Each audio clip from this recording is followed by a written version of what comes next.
Hello, welcome to Undisputed Boxing. We're back for the Easter edition. We're going to do something a little bit different this weekend. We're going to go over some of the archives and footage, maybe debate a little bit on some of the regular topics in British boxing. My choice has been the Eubank Benn rivalry, something I wanted to kind of overlook and talk through with Rick and maybe spark a bit of debate on the comments. Let us know what you think. If you're new to the channel, please like and subscribe.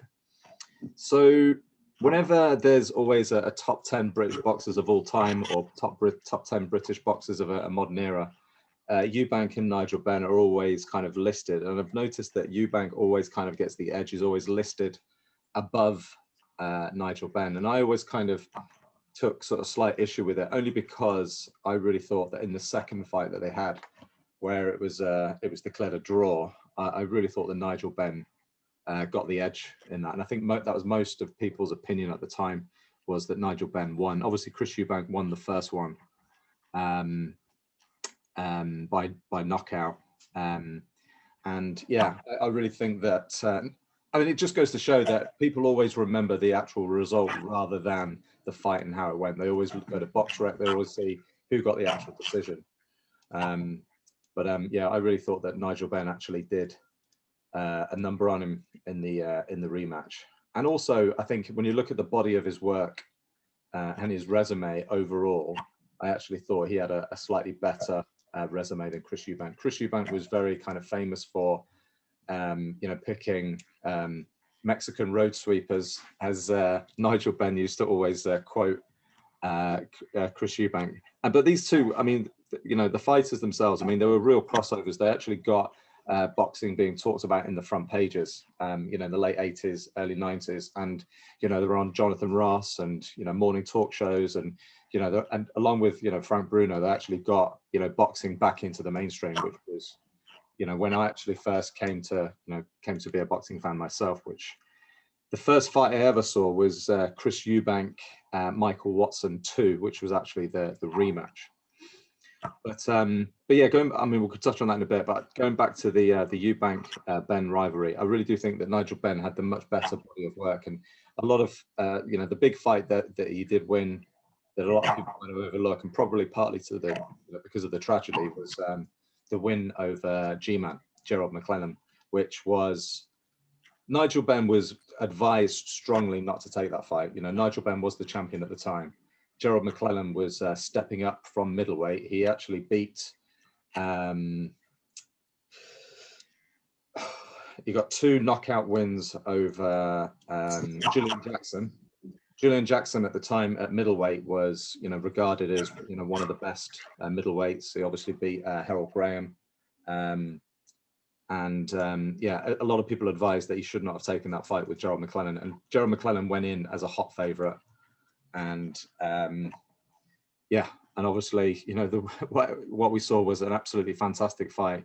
Gerald McClellan put it on him, was looking to sort of take him out in the first round, knocks him out and out of the ring. Obviously, a lot of contention that Nigel Benn should have maybe actually been stopped, and the fight should have been stopped. It should have been a win.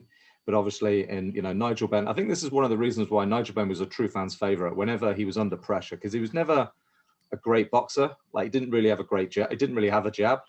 He just loved to just get into the pocket and trade, and just those vicious hooks, vicious uppercuts. But he always got caught as well. But also his feet were very kind of strange. His footwork, he had that kind of ducking and weaving, but he didn't have those kind of key sort of core boxing fundamentals that are taught today.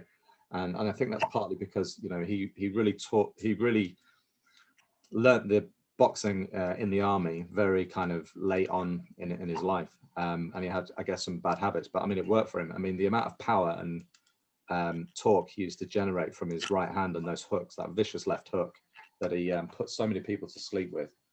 But yeah, I think sort of on balance, I would say Nigel Benn. Yeah, go on.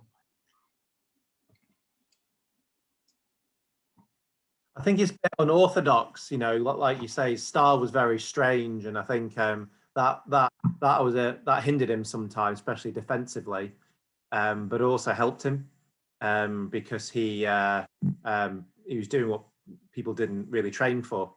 And that McLennan fight, you know, and the whole thing with Ben is he's the most dangerous when he's hurt. Yeah. And most fighters aren't, you know, dangerous when they're hurt. They're the absolute opposite. There's not many around. There's never been many around. I can't think of many now. Maybe Andy Ruiz has proved he's one. Yeah. You know, that will throw back when they've just been down and you know, can viciously get you back. Yeah. You know, so yeah, I think that kind of helped him to some degree, but it's also a bit of a, you know, hindrance. But I remember the Jonathan Ross show. That's one of the things I remember when I think of them two and their rivalry. I think of the Jonathan Ross show, and I think they were sat.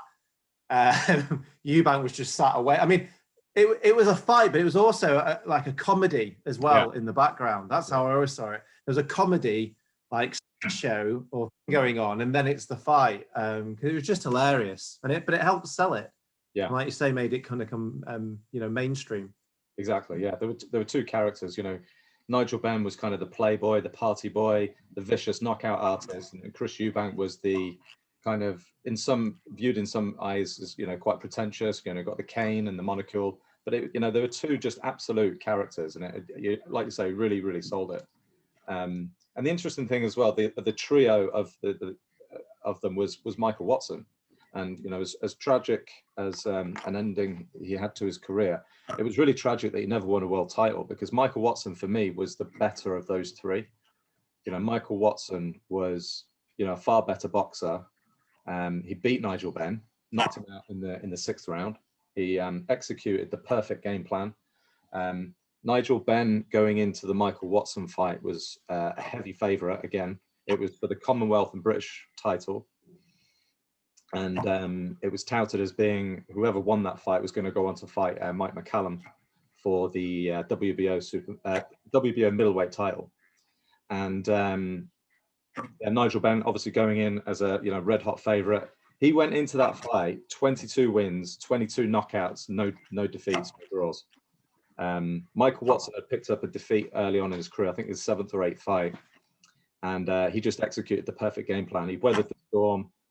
Nigel Benn meets him in the middle of the ring, and he just starts trading, throwing hooks, and Michael Watson just basically weathered the storm for like the first 2 or 3 rounds, and then Nigel Benn started to gas out, and then Michael Watson steps at the back a little bit, gets into the mid-range, and starts trading back, throwing lefts and rights. I mean, he was losing the fight up until that point, but the tide had definitely turned, I think, in round 4 when Michael Watson hurt Nigel Benn, and Nigel Benn backing up to the ropes. And like you say, when he was backwards to the ropes and he was hurt, he would start throwing back. But Michael Watson was just prepared for it, and he absolutely had Nigel Benn's number on that day. And yeah, he went on to fight. I think they both say now. They both kind of say now that I think both Eubank and Benn both say they think Watson was better than themselves. Yeah, I don't think they would have said it back in the day, but I think I've heard them both say they thought the better fighter. Yeah, but yeah, there's a rivalry. Those two, Benn and Eubank. It was, you know, they were both, you know, world-class boxers, different styles, different, both British. And totally polarized kind of personalities. And I think it's just, you know, that's the mix, but both fiery at the same time, you know, and that's a perfect mix, to some degree, of a rivalry. You've got a little bit with some like Dillian White and Joshua, it's not quite the same, but you've got a little bit of that. So yeah, it was a great rivalry. And the first rivalry I remember, I mean, these were my early days of boxing as well, and the first real rivalry that I kind of remember. Yeah, I mean, it's kind of what you like. It's, you know, Eubank was the better boxer, but you'd say Benn was a better fighter. Yeah, you know. Yeah. Well, going into that first fight, so Nigel Benn versus Chris Eubank, obviously for the WBO title, for Nigel Benn's WBO title, so he went in as the champion. Eubank, I believe, was the favorite, but Chris Eubank just had this thing. He got in Nigel Benn's head, and Nigel Benn was just so fired up, probably too fired up, probably overtrained. and he just went in. They just went hell for leather. I mean, it's a brilliant fight, obviously a fight for the ages, but I do think that, yeah, Nigel Benn obviously got a little bit more kind of ring smart sort of towards the end of his career, and knew that he couldn't just blast people out of there. And especially with Chris Eubank, you know, he had such a granite chin. Like, he was so tough, and he got through a lot of his fights as well on toughness. Like, he was probably a slightly better boxer than Benn, but he wasn't anywhere near a Michael Watson kind of level. And he got through a lot of his fights just on heart, determination, and yeah, just toughness. So Chris Eubank Senior, English, goes on to be world champion, and then Michael Watson has his second bite of the cherry at a world title against Chris Eubank. And this is after Michael Watson had failed at world level against Mike McCallum. And Michael Watson, again, just puts on a boxing clinic, and comfortably, in most people's eyes, and you know, journalists, even the commentators at the end of the first fight said Michael Watson won that, and, you know, he has been robbed. And again, Chris Eubank obviously is, you know, disappointed with obviously the reaction, and then they order the rematch 3 months later. And again, Michael Watson just actually didn't leave anything to chance. He trained and trained, and he, again, just put on an absolute boxing clinic, was beating Chris Eubank. He was actually up on the scorecards this time, and he just needed to get through that last round. And obviously, he knocked Chris Eubank down in the 11th round. It's the first time that Eubank had been down in his career. And he gets off the floor, and he just, a punch from the gods, uppercut to Michael Watson. He pretty much, you know, just about gets up, you know, gets back to the corner, ready for the last round. And all he's got to do is survive that round. But I think in most people's opinions, you know, the damage was already done. And then obviously the referee had waved the fight off. And yeah, Eubank goes on and wins again. And obviously, you know, it's obviously well documented what happened to Michael Watson after that, which is, you know, a real shame. Why have I got it in my head? It was an overhand right that did it, not an uppercut. It was definitely an uppercut. I thought it was an overhand right. Yeah, it was an uppercut, and Michael Watson, he lands on the bottom rope, so they're not too sure whether it was the actual uppercut itself or whether, you know, landing on the bottom rope in the back of his head. Yeah, it's yeah, tragic what happened. But I mean, what an amazing individual Michael Watson is. Whenever you hear him interview or speak about the incident and what happened, he's got nothing but love for Chris Eubank. You know, an amazing human being, really. But yeah, and then obviously the rematch, Nigel Benn, Chris Eubank. I believe it was at Old Trafford, wasn't it? I think it was at Old Trafford. Have I got that right? Should have done my research on this. Which did they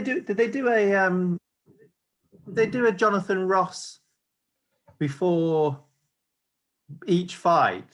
I'm sure I remember more than one. And then there was one where, what's his name now? James Toney. He appeared on the TV and spoke to him. Yeah. I know, because he was fighting at their weight. Shows how much weight he went through in his later careers. Yeah. And I'm sure Mickey Rourke was training. Yeah. So Mickey Rourke has actually got a boxing record. I don't know how many fights he had. I think maybe 5 or 6.